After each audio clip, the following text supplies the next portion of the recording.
The sound of that vase shattering was nothing compared to the sound of her words. It wasn't just porcelain that cracked that day. It was my heart. Lucy stood there, eyes blazing, chest heaving like I'd committed a crime. I told you not to touch it. You're useless. You ruin everything you touch. My hands trembled. Not from age, but from disbelief. Useless. That's what she saw when she looked at me. Not the woman who raised her husband. Not the one who helped build this family. Just a fragile inconvenience. Then came the slap of money. $300 tossed at my feet like a handout. Here, take this. Pack your things, go live somewhere else. Or better yet, just die early and save us the trouble.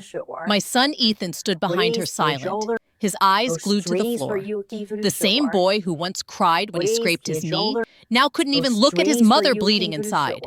I picked up my old handbag stuffed in a few clothes and walked to the door. The rain was cold, but not colder than their hearts. When the door slammed shut behind me, I realized something. They hadn't kicked me out. They'd set me free. Because sometimes the cruelest goodbye is the start of the greatest revenge, not out of hate, but out of dignity. The small motel room sat at the end of a damp alley, cheap enough that mold crept along the walls.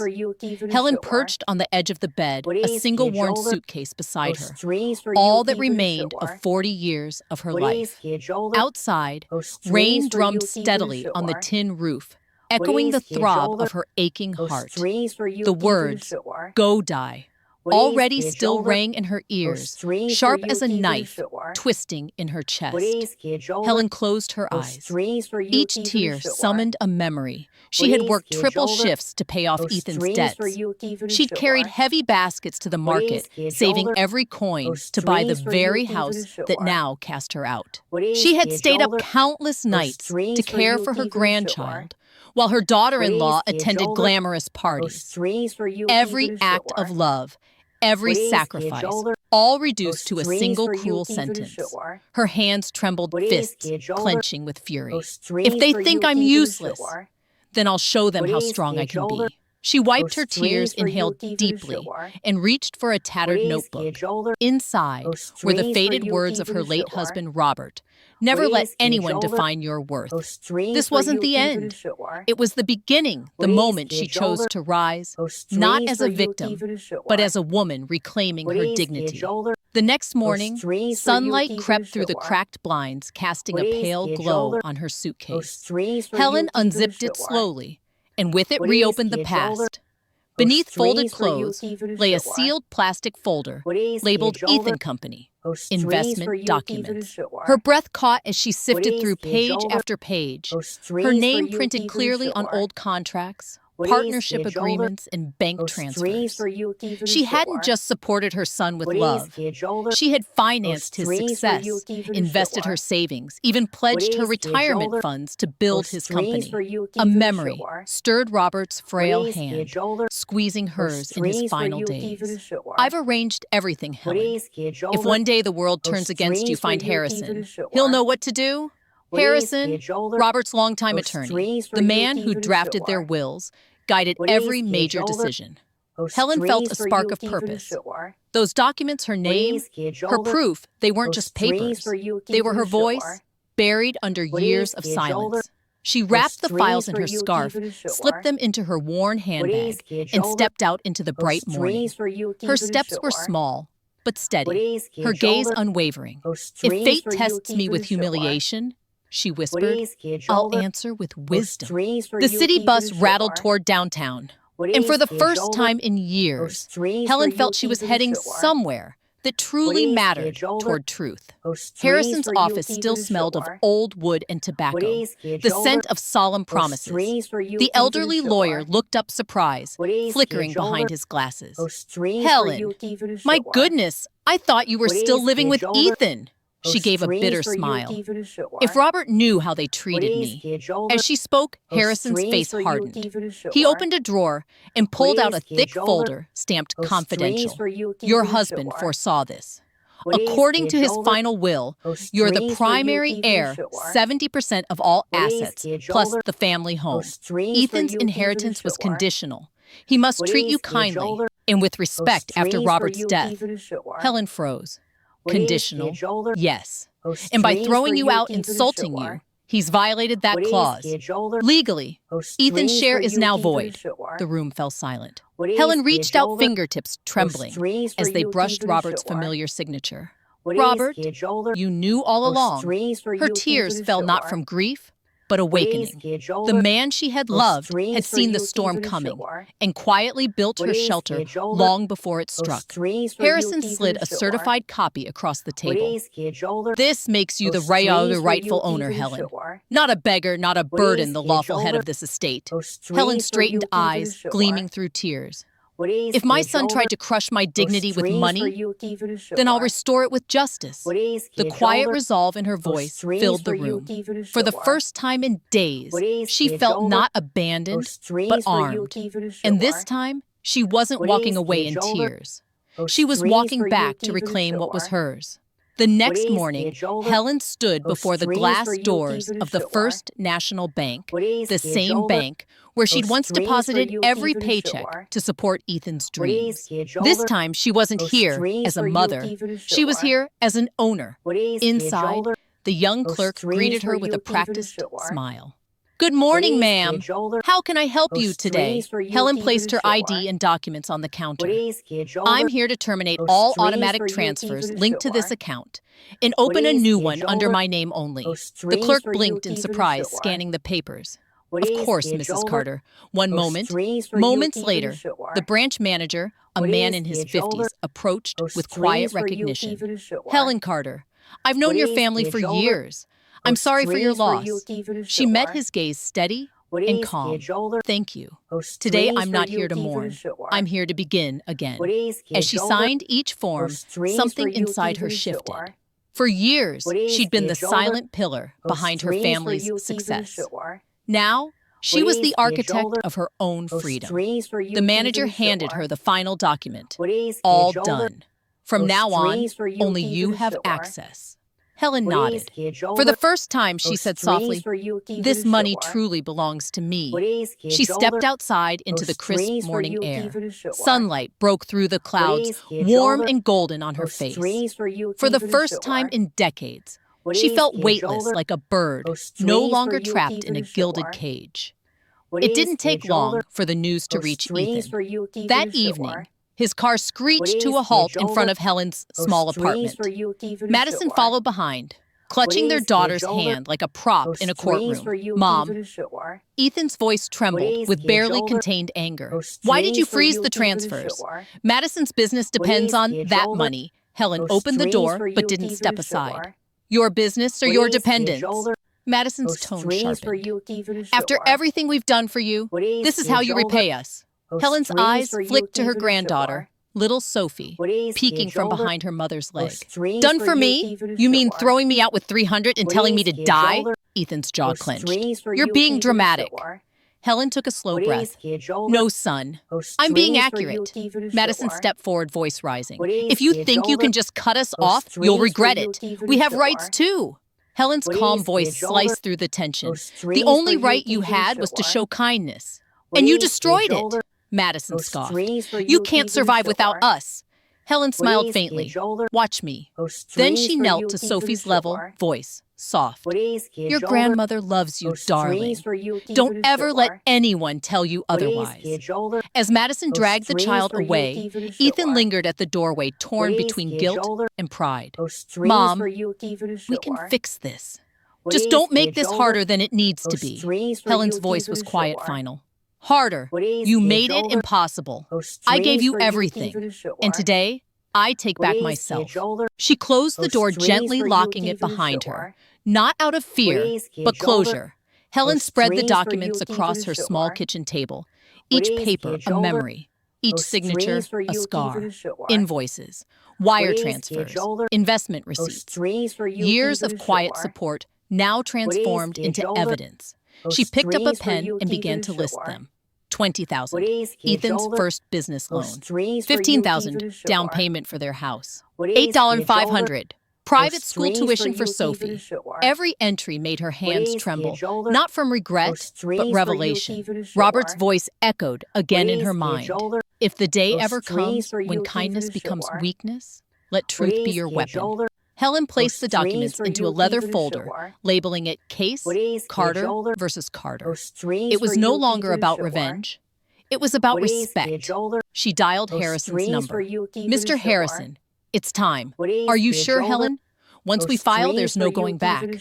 She looked at the sum total of her life sacrifices. Not gifts, but investments, never repaid.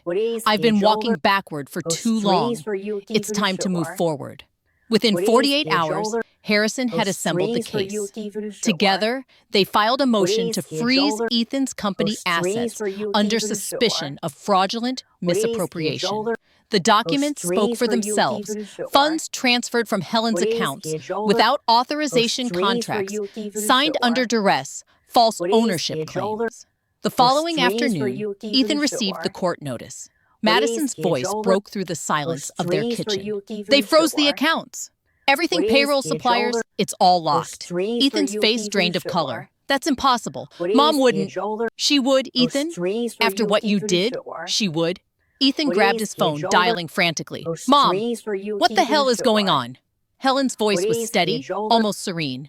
I'm conducting an audit of affection. Dear, it seems love alone isn't a valid receipt. You're destroying your family. No, Ethan. You destroyed it when you sold your compassion for convenience. As she hung up, she felt no triumph, only truth. The same truth Robert had foreseen. That night, Harrison raised the glass. To Justice, Mrs. Carter. Quiet, clean, and long overdue. A soft knock echoed through the evening. Helen opened the door to find Sophie, eyes wide with guilt and love. Grandma, I'm sorry. Mommy shouldn't have said those things. Helen knelt, hugging her tightly. You're not to blame, sweetheart. I heard Mommy say you're trying to hurt us, but I know you're kind. You always made pancakes with me. Helen smiled sadly. I'm not trying to hurt anyone. I'm just reminding them what kindness looks like. Sophie pulled a small envelope from her backpack. Mommy hid these in her desk. I think they're important. Inside were unsigned contracts. Proof of forged signatures, dates that didn't match. Evidence of Madison's manipulation. Helen's breath caught. Oh, my brave little one. You just helped Grandma tell the truth. She tucked the papers into her folder, labeled Justice, kissed Sophie's forehead, and whispered, One day you'll understand. Strength isn't shouting. It's standing tall when no one believes you. And as Sophie left, Helen realized the next generation might be her redemption. The letter came early that morning, a thick envelope stamped with the Court of Financial Regulation. Ethan tore it open, scanning the first lines. His hands began to shake. Lucy, they've frozen everything. She looked up from her vanity, disbelief flashing across her face. What do you mean everything are accounts? The business. Even the savings. He sank onto the sofa, reading again, as if the words might change. They're investigating unauthorized transfers, fraud suspicions. Lucy's voice turned sharp, slicing through the silence. This is your fault! You let that old woman walk all over you! She's my mother, Lucy! No, she's a problem you were too weak to control. Her voice rose to a scream. I told you to keep her quiet, but no. You had to play the good son. Now we've lost everything. Ethan pressed his palms to his temples. It wasn't supposed to be like this. I just wanted peace. Lucy's laughter was cold and hollow. Peace? You wanted peace? You just gave her victory. She yanked open the closet, pulling out a suitcase. I'm not living with a man who can't even protect his own wealth. You think I married you for love? Her words hit harder than Helen's silence ever had.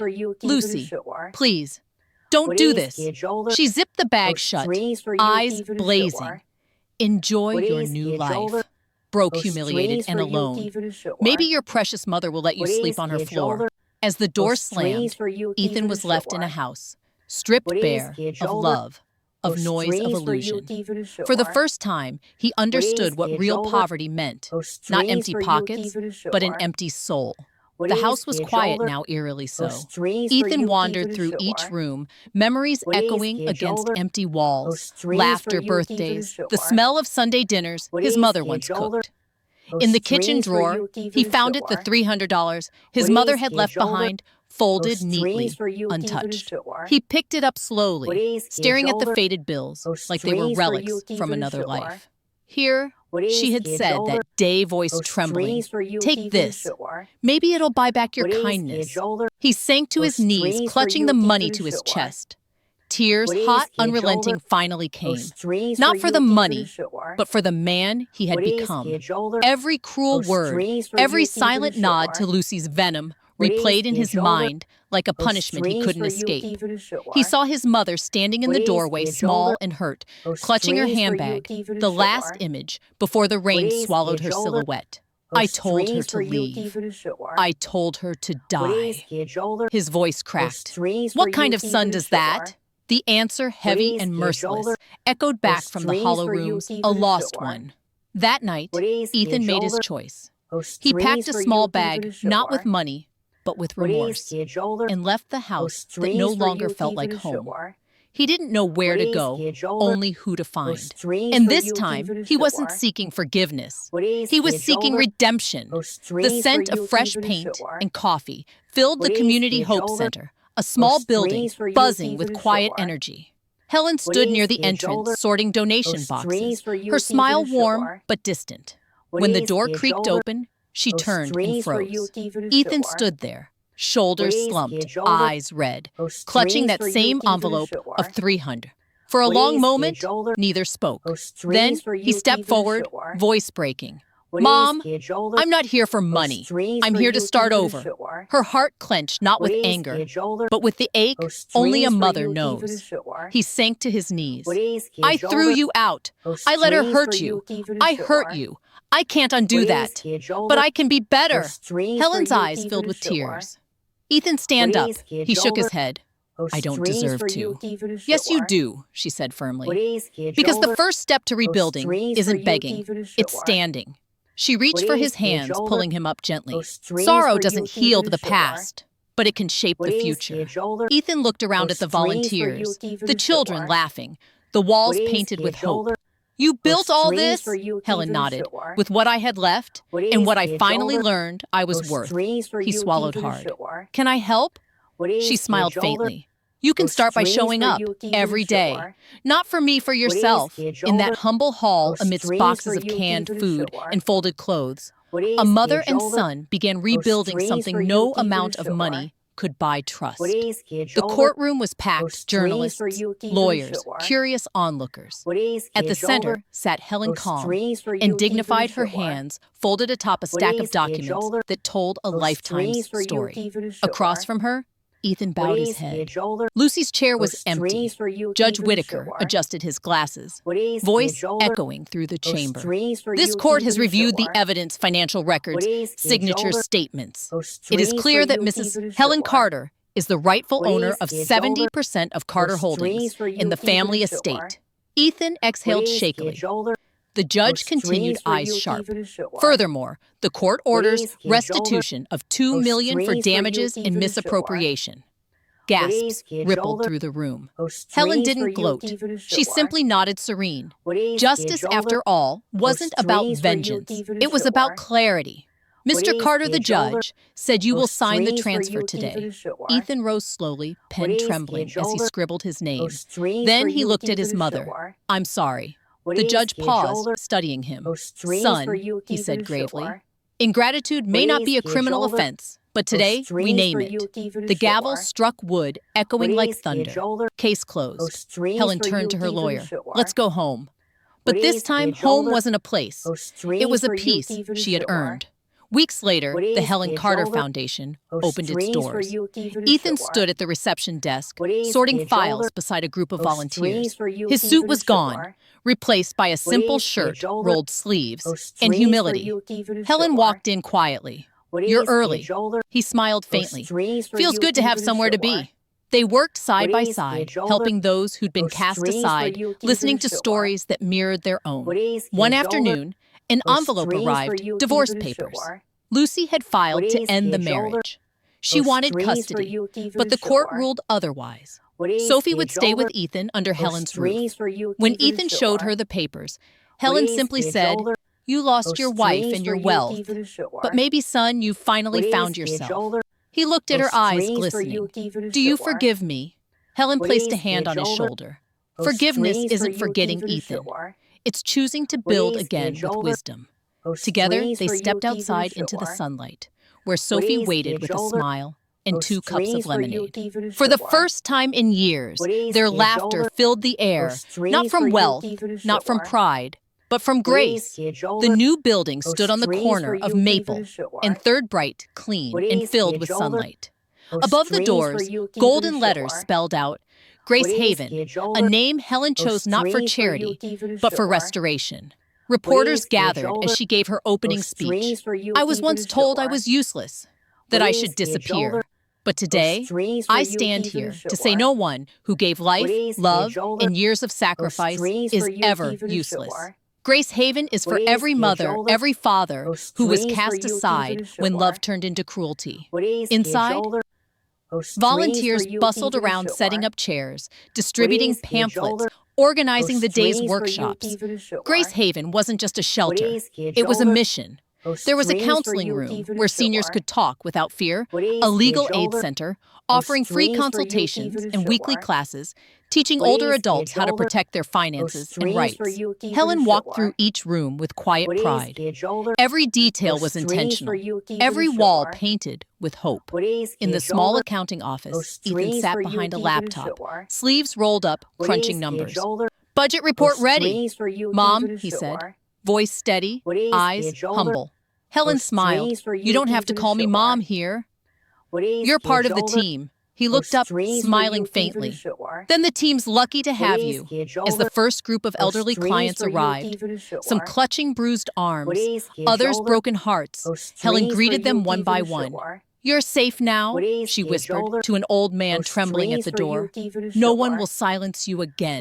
That night, as the sun set over Grace Haven, Helen realized her pain had finally become purpose. Weeks later, Helen sat in her lawyer's office pen poised above a crisp white document. Mr. Harrison looked at her kindly. "Are you sure about this, Helen? It's your legacy." She nodded. "It's not just money, Harrison. It's a lesson." The clause was simple, yet powerful.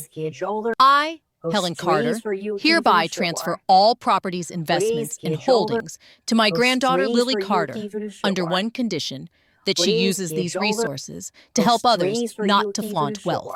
Her granddaughter, now a teenager, with her grandmother's eyes, sat beside her fidgeting. "Grandma, that's a lot of responsibility." Helen smiled gently. "Good. Responsibility keeps the heart humble." Lily looked down at the paper, reading each line with a seriousness beyond her years. "I promise, Grandma, I'll make you proud." Helen squeezed her hand. "Don't make me proud, sweetheart. Make yourself proud by being kind when it's hardest." As they left the office, Helen felt a peace deeper than justice, the peace of continuity. Her story wouldn't end with revenge. It would live on in compassion. The house was quiet when Ethan entered. Evening sunlight spilled across the kitchen table, the same table where everything had once fallen apart. He placed 3 crisp $100 bills on the wood. For a long moment, he just stared at them, not as money, but as a memory. Helen walked in, drying her hands. "Ethan." He turned, eyes soft. "Do you remember the day you gave me this?" She nodded, silent. "I thought I was buying peace with $300, but you gave it back in forgiveness, and that's worth more than every dollar I ever earned." Helen's eyes glistened. "Son, forgiveness doesn't erase what happened. It transforms it." He pushed the bills toward her gently. "I don't need them anymore. I needed this to say, I'm sorry, the right way." Helen smiled, folding his hands over the money. "Then keep them. As a reminder that grace is never cheap, but it's always possible."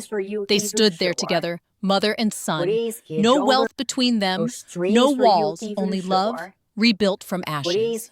Outside, the wind stirred the chimes on the porch. The same melody played, but now it sounded like redemption. The studio lights were bright, but Helen's gaze was calm, steady, grounded. Across from her sat the host of Morning Truths, a popular national talk show. Mrs. Carter, the host, began. Your story has captured millions. People see you as a symbol of strength. What's the one thing you want the world to learn from what you went through? Helen took a slow breath, hands resting gently on her lap. People think justice only lives in courtrooms, but true justice, she paused, meeting the camera's lens, comes from standing up when everyone expects you to stay silent. The audience nodded, moved by the quiet conviction in her voice. She continued, forgiveness isn't weakness. It's choosing peace when revenge would be easier. But don't mistake peace for surrender. I didn't forgive instead of fighting. I forgave after I stood my ground. The host leaned forward. And what about your son? Helen smiled faintly. He's learning what love without conditions looks like, the kind I should have shown myself years ago. A clip from Grace Haven played on the screen, elderly people, laughing volunteers, helping with paperwork, Ethan leading a workshop. You've inspired a movement, the host said. Across the country, families are starting conversations about elder respect and emotional boundaries. How does that feel? Helen's eyes softened, like purpose. Maybe I walked through pain so others could find their voice sooner. When the applause rose, Helen didn't bow or wave. She simply whispered, for every parent who's been told they're worthless, you are not. Your dignity is your birthright. The sun was gentle that morning, laying gold across the garden of Grace Haven. Helen knelt in the soil beside her granddaughter Lily, their hands dusty and warm. Grandma Lily asked, patting the earth around a small sapling. Will this tree really grow tall? Helen smiled. As tall as the truth you plant it with. Behind them, Ethan stood with the shovel sleeves rolled up dirt on his hands. His eyes met his mother's. No words, only gratitude. Every stroke of the hoe, every drop of water felt like an act of healing. Not for the land, but for their hearts. Helen pressed the soil gently around the roots. This tree will grow like forgiveness. Lily, strong, patient, and rooted in truth. Lily nodded, sprinkling water from a small tin can. Then we'll take care of it forever. Helen laughed softly. That's all it takes, sweetheart, care, not perfection. They stood back together, 3 generations, scarred, mended, and growing, watching as sunlight kissed the leaves of a new beginning. Evening light poured through the window of Helen's small study. She sat at her desk, the same one where she once kept bills and worry, now holding only a leather-bound journal. Her pen moved slowly across the page. The day they closed the door on me, I opened one called Freedom. I thought they'd taken everything, but they only freed me to become more. She paused, gazing out at the blooming garden below, at Lily chasing butterflies, Ethan watering trees, laughter drifting up like a hymn. The pain hadn't vanished. It had transformed. Helen smiled and whispered to herself, justice gave me back what they took, but mercy gave me back who I am. She closed the journal, turning toward the camera one last time. In life, betrayal will test your strength. But in the end, the choice is always yours to seek revenge or to build justice with compassion. If it were you, would you choose revenge or rebuild with mercy? Comment yes if you choose forgiveness. Comment no if you choose justice.